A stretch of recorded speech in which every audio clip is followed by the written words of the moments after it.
नमस्कार दोस्तों। Indian coast guard Chennai requirement 2025 का नोटिफिकेशन आउट हो चुका है। जी हाँ दोस्तों, जिसके फॉर्म डलने स्टार्ट हो चुके हैं। 26 अक्टूबर 2025 से इसके फॉर्म डलने स्टार्ट हो चुके हैं और 8 दिसंबर 2025 तक इसकी लास्ट डेट है। 8 अक्टूबर 2025 तक आप अपना फॉर्म फिल कर सकते हो। फीस की बात करें दोस्तों, तो इसमें जनरल OBC EWS के लिए निःशुल्क रखी गई है, जिसमें आपको कोई फीस नहीं देनी है। और SC ST कैंडिडेट्स के लिए भी यहाँ पे निःशुल्क फीस रखी गई है। तो दोस्तों फीस आपकी इस बार निःशुल्क रखी गई है। Indian coast guard Chennai requirement 2025 की एज लिमिट की बात करें दोस्तों, तो इसमें आपकी मिनिमम एज 18 साल रखी गई है, जिसमें लश्कर और पियोन के लिए 18 से लेकर 25 साल एज रखी गई है। शॉपकीपर, ड्राइवर और बेल्डर के लिए 18 से लेकर 30 साल एज रखी गई है। और सिविल मोटर ट्रांसपोर्ट ड्राइवर के लिए 18 से लेकर 27 साल एज रखी गई है। आगे बात करें दोस्तों, तो आगे आपके यहाँ पे कुछ पोस्टें इस प्रकार दी गई है, जिसमें आपका शॉपकीपर ग्रेड सेकंड में एक पोस्ट दी गई है, जिसमें आपका 12th पास होना अनिवार्य है। और दूसरा आपका इंजीनियर ड्राइविंग में 3 पोस्टें दी गई है, जिसमें आपका 10th पास होना ज़रूरी है, प्लस आपके पास ड्राइविंग लाइसेंस होना चाहिए। और यहाँ पर आपको शॉपकीपर ग्रेड में शॉपकीपर नॉलेज होनी चाहिए। तीसरा आपका लश्कर में 2 वैकेंसी दी गई है, जिसमें आपका 10th पास होना ज़रूरी है। और पियोन में 4 वैकेंसी दी गई है, जिसमें आपका 10th पास होना ज़रूरी है।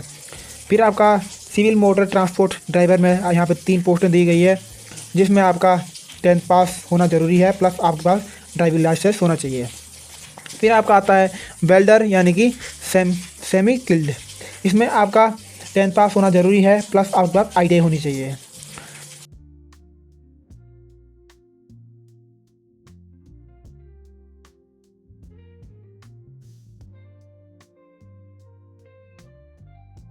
सिलेक्शन प्रोसेसर की बात करें दोस्तों, तो इसमें आपका सबसे पहले सिक्योरिटी ऑफ एप्लीकेशन यानी कि आपके फॉर्म की जांच की जाएगी। उसके बाद आप स्टेज 2 में डॉक्यूमेंट्स वेरिफिकेशन होगा। फिर आपका रिटर्न एग्ज़ाम होगा। उसके बाद आपका ट्रेड टेस्ट और फिजिकल टेस्ट होगा।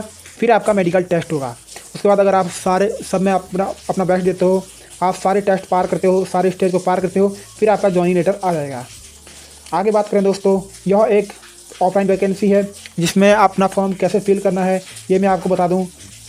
इसमें आपको सबसे पहले लेना है अपना एजुकेशन सर्टिफिकेट, यानी कि 10th 12th का जो भी है आपके पास, आपको उस सर्टिफिकेट की फ़ोटोकॉपी लेनी है। फिर आपका डोमिसाइल सर्टिफिकेट की फ़ोटोकॉपी लेनी है। फिर कास्ट सर्टिफिकेट की फ़ोटोकॉपी लेनी है। डोमिसाइल यानी कि स्थायी, कास्ट यानी कि जाति का। फिर आधार कार्ड की एक फ़ोटोकॉपी लेनी है। 2 पासपोर्ट साइज फ़ोटो लेने हैं। और आपके पास कोई भी एक्सपीरियंस सर्टिफिकेट है तो आप उसकी फ़ोटोकॉपी लेनी है। ऑल डॉक्यूमेंट सेल्फ अटेस्ट, यानी कि आपके पास कोई NCC का सर्टिफिकेट है, कंप्यूटर का सर्टिफिकेट है, तो उसकी फ़ोटोकॉपी लेनी है।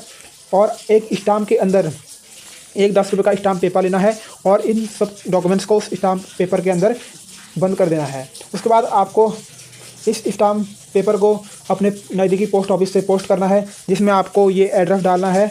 और उसके बाद आपके पास इंडियन कोस्ट गार्ड की तरफ से कोई कॉल या मैसेज आ जाएगा। और फिर आपको, अगर आप एलिजिबल हो, तो आपको इसके लिए बुलाया जाएगा। दोस्तों वीडियो अच्छी लगी हो तो वीडियो को लाइक करना।